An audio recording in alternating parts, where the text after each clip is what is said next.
piece.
I'm sorry? Oh, the schedule stuff here? You know, I mean, just because I'm going to follow through on the berry thing, I think. Okay, we're going to be switching now to the panel on fresh strawberry research update, cultivar choices. And again, I'd like to introduce Wendy Osashi Earhart from WSU. Great, thank you. This morning, my goal is to kind of recap the overview of the fresh market industry in Washington.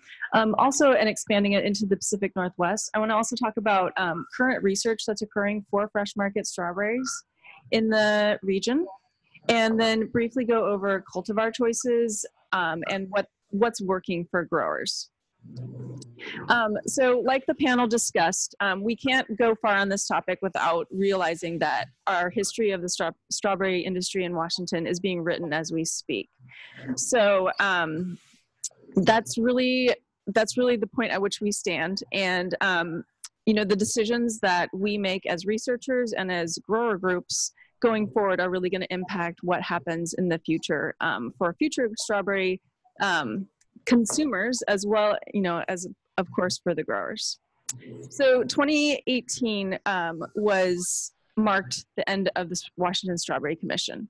And in many ways, this made sense because the commission was largely made up of growers for the processing market. And as processors have moved away from accepting Washington berries, fewer and fewer acres were being planted, fewer and fewer or lower and lower volumes of strawberries were being produced. So the assessments were going down, and it didn't make sense to a lot of the processing growers on the commission to keep it going because they didn't see that this was, you know, a thriving industry that was going to continue to grow. So, but at the same time, the commission was a grower group that set research priorities for strawberry research in the region. And so they were a unified voice for marketing and research that could direct how those funds could be spent to support the industry. Without the commission, researchers have to guess about what issues they should address for the industry, and there's no single marketing, you know, effort that can help the industry move forward. So in many ways, this is made sense, but in another way, it's really hurtful because there's not an industry voice that can help, that directs what's going on for research. Okay, so I want to go over just a little bit about what was driving the processing versus fresh and what led to the decline of the commission. This is one view of what's happening in the industry, and it's from the point of view of plant sales. So this is an overview of the plants that have been sold into Washington, Oregon, and British Columbia. Pat Moore collects this data from the generous contribution of the nurseries telling us what plants have been sold into the region. So what I did was I banded together all the cultivars that are usually used for processed and the cultivars that are usually used for fresh. And you can see that from 2006 on, the red band, which is the processing cultivars, those have been in steady decline, meaning those have been planted less and less and less for the last 12 years. Whereas those cultivars that have been used for fresh have been fairly stable. So each year there's been kind of a renewal, the same cultivars, more or less the same amount of acres have been planted to these cultivars. So while the processing market is declining, there's still an important sector of fresh in the region that has, I think, the potential to grow. The other side of the story for Washington strawberries is that nationwide strawberries are a really important crop. And as one of the panelists described, strawberries are just a premier product, and consumption continues to grow. So since 2000, consumption per person per year has risen from about 4.5 pounds and almost doubled to over 8 pounds per person per year. So there's high demand for strawberries, and the local markets, there's a big drive for buying local, getting that really high quality, fresh flavor and high quality product is really still is something that can help promote fresh market strawberries in the region. I want to shift a little bit and also talk about the support that the industry has in place in terms of current research. And this, like Tom Peerbolt said in the panel, is really crucial underpinning for the industry. Tom mentioned that I'm a plant breeder, so of course plant breeding is close to my heart. But the commission disbanding did have real effects on our research initiatives. This year we were not able to make strawberry crosses for the short day program because of the funding that we lost from the commission. So that had a direct, immediate impact on our plant breeding program. So that is going to continue to snowball if we continue to have to rely on the current sources of how we do research. But there is really strong collaboration across the region, and I want to highlight what the research that's currently going on in Washington and then move to Oregon. So we enjoy across the region strong collaboration. We have started through a new program with the WSDA Small Specialty Crop Block Grant Program. We have a number of fresh strawberry targeted research projects that we've started over the last year and will continue over the next 2 years. One of those is WSU, one of our projects is working and looking at nursery plug production for fresh strawberry growers. Most growers are using bare root plants, and there's a lot of research showing that plug plants perform better in a fresh market scenario. But we don't currently have a nursery industry that's supporting that fresh market. So we're looking at different propagation methods for developing strawberry plugs and looking at the yield and fruit quality performance based on how they were propagated, and then hopefully looking to inform a nascent nursery industry that could support the program. That's going in this spring. Also at WSU, we have Tim Miller, who's our weed scientist, who looks at important weeds for strawberries and then also is evaluating herbicides. And then Lisa DeVetter is heading up also an evaluation of biodegradable mulches that can have application in fresh market strawberries. So that's going on in Mount Vernon. And then here at WSU Puyallup, which is my next bullet point, is our cultivar development and testing. We are looking at short day, which is the June bear, as well as the day neutral breeding and cultivar development for both processing and fresh market. So we have really strong breeding collaborations with the researchers in BC and Oregon, and we share material and evaluate each other's selections across regional climate differences, and that really helps give all that feedback so we can get a really good evaluation for new plant breeding material. And then the Northwest Berry Foundation, as part of the Specialty Crop Block Grant, is putting on 2 workshops supporting grower outreach, helping fresh market growers, new or experienced, to get the resources and have access to resources and networks that can promote their sustainability and economic viability. And then finally, also in Vancouver, we have an extension specialist who has shown interest in looking at fresh market production in protected structures like high or low tunnels, and also looking at organic trials. Okay, moving south into Oregon.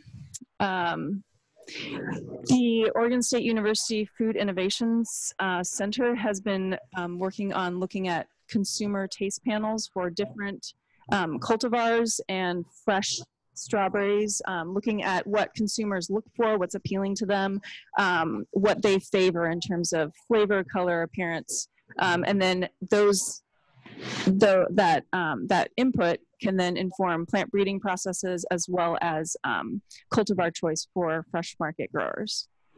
The Northwest Berry Foundation has also secured funding and has been really active in doing grower trials, larger scale for both June bearing and day neutral cultivars, and selections coming out of the breeding programs. And that's often a huge gap between what's being developed in a breeding program and then what actually becomes commercially viable, is just that gap of extensive and really well-run evaluations. So that's a key part of moving that plant breeding effort into what's going to work commercially for growers.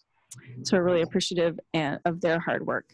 Oregon State University there at Aurora is looking at a lot of horticultural practices and looking at methods of growing that make sense in terms of irrigation, fertilization, plant bed spacing, for the Willamette Valley and the west side of Washington also applies.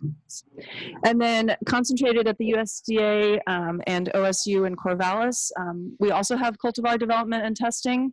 Chad Finn leads that program in breeding, but we are also able to collaborate really closely with him, which is a really amazing partnership. He's working on both short day and day neutrals, although he's maybe thinking about tapering down on the day neutral area. There's also fertility management research. I know that Bernadine Strick, Lisa DeVetter, and Javier Salvador is working on a current nutrient guide for strawberries in the area. And that's going to be a really important resource coming out soon, I hope. And then also at the USDA, the virologist working on strawberries, there's virus testing and cleanup, which is crucial for making really clean stock, certified stock available for strawberry growers. It's kind of the underpinning of what they need for good strawberry production.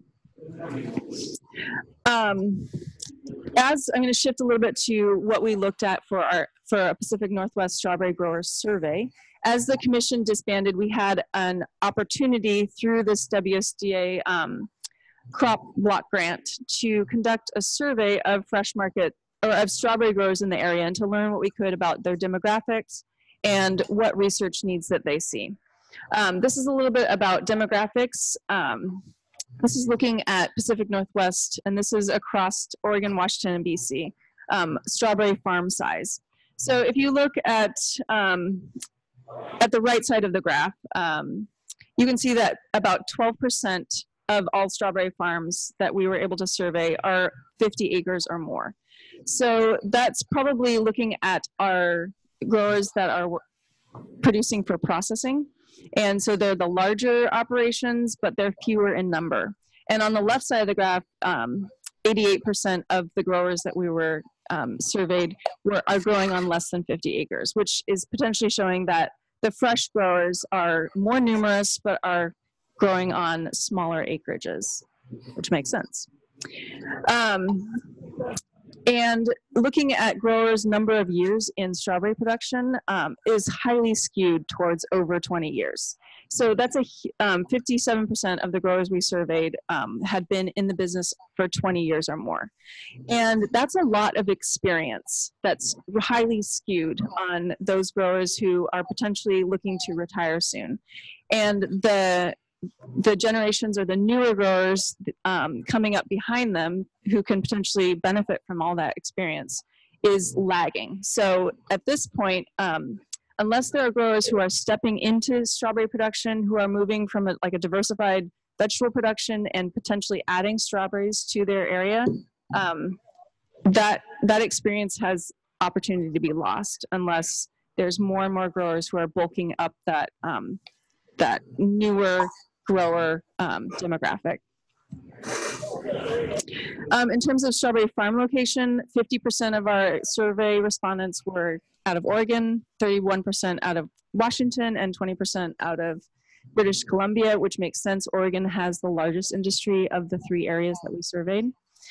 The main target for the strawberries in terms of fresh processing was 67% of the total number of respondents were growing for fresh, and a smaller number, although probably higher volumes, were going towards processing.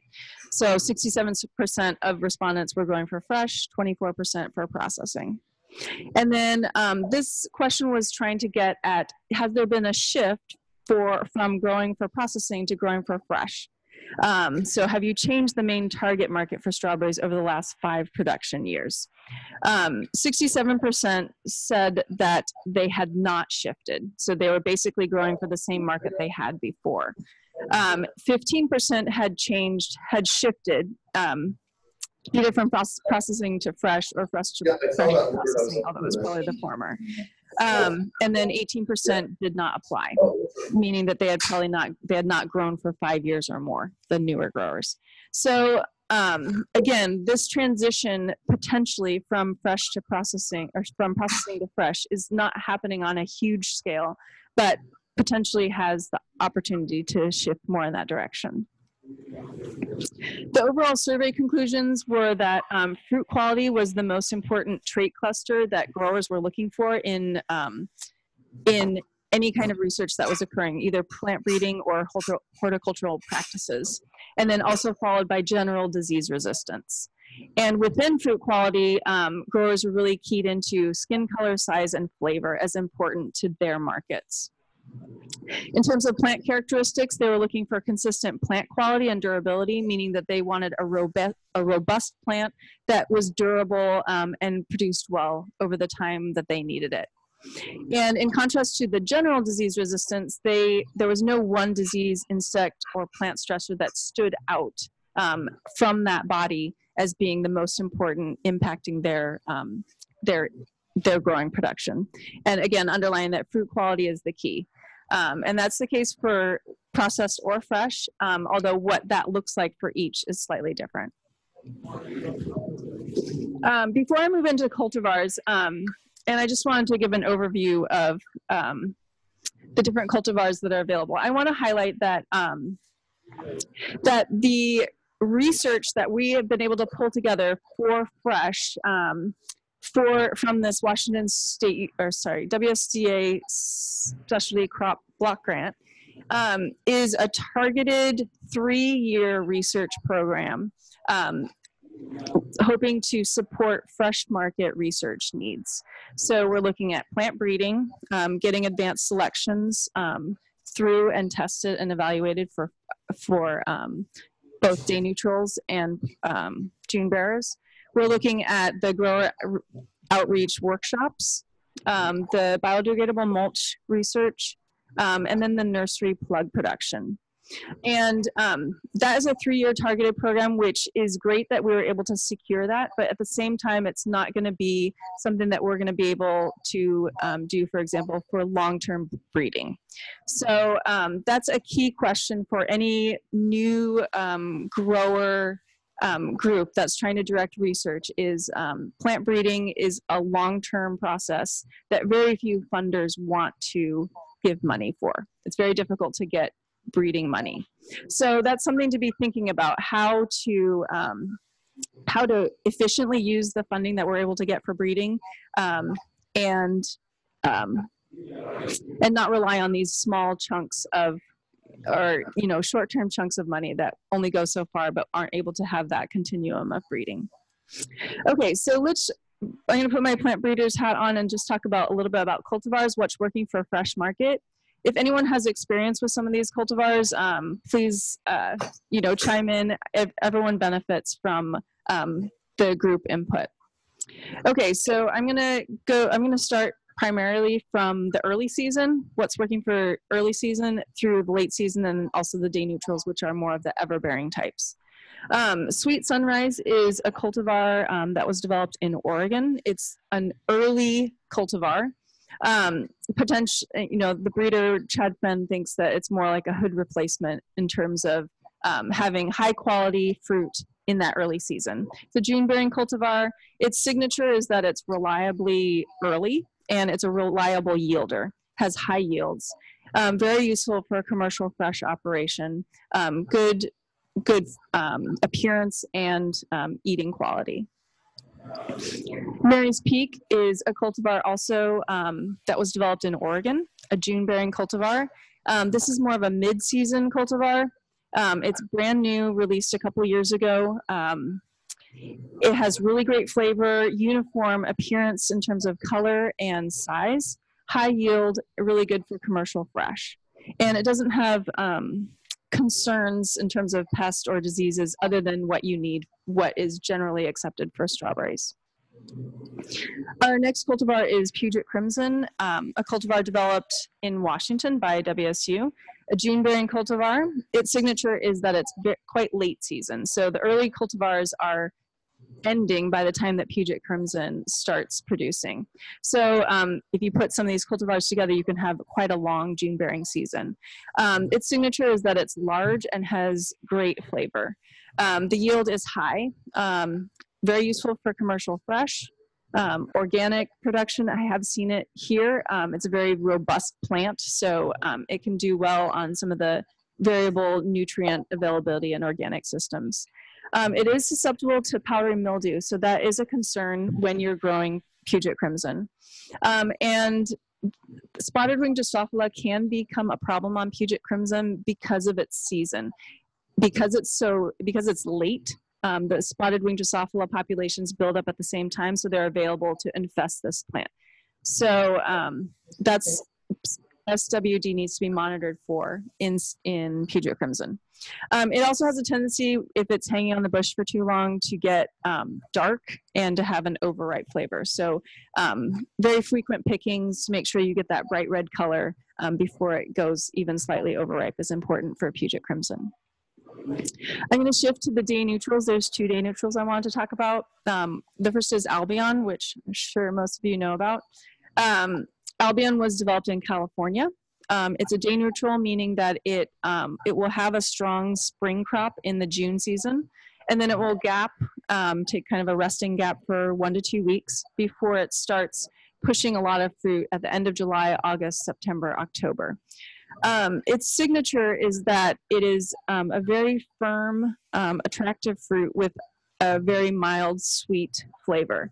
So it doesn't have the intensity of flavor as the traditional Northwest cultivars, but it has a very appealing, sweet flavor that is that is widely acceptable. Its yield is medium, and I'm not comparing it to June bears at this point, but to other day neutrals. It's the most important cultivar in the Pacific Northwest for commercial fresh production. Its pest concerns are powdery mildew during affected years, and then just the very long season of Albion makes it susceptible to SWD, thrips, and the high fertility needs for Albion. Because it's producing all this fruit for 4 or 5 months, keeping up with its nutrient needs is a full-time job. And I also wanted to highlight Seascape, which is still an important cultivar. BC grows it, 10 to 12% of their industry is still in Seascape. It's a day neutral again. It has very high yields. It's a very true red and has the long season. Its yield is usually greater than Albion, where we've seen it. It's good for commercial fresh, and I have seen it in organic production. And again, the pest concerns for this are powdery mildew, spotted wing Drosophila, thrips, and the high nutrient needs for a day neutral. As a wrap up, I really want to thank the two commissions, Washington Strawberry Commission, while they supported us, and the Oregon Strawberry Commission. And this WSDA Specialty Crop Block Program has really given a big boost to this potential at our crossroads for supporting the fresh market industry. The Northwest Berry Foundation has been key in doing these grower trials and then putting on this workshop. NorCal Nursery donates a lot of plants to us so we can do our research. And then Rosebreed 2, a USDA SCRI grant, helped us conduct that survey and analyze results. Questions? Thanks. Yes. Would it be possible to get a copy of this presentation? Yes, you can email me. I don't know if we can put it on the USB. And it's probably going to be posted online, the Small Fruit Conference. Okay. Other questions? All right, thanks.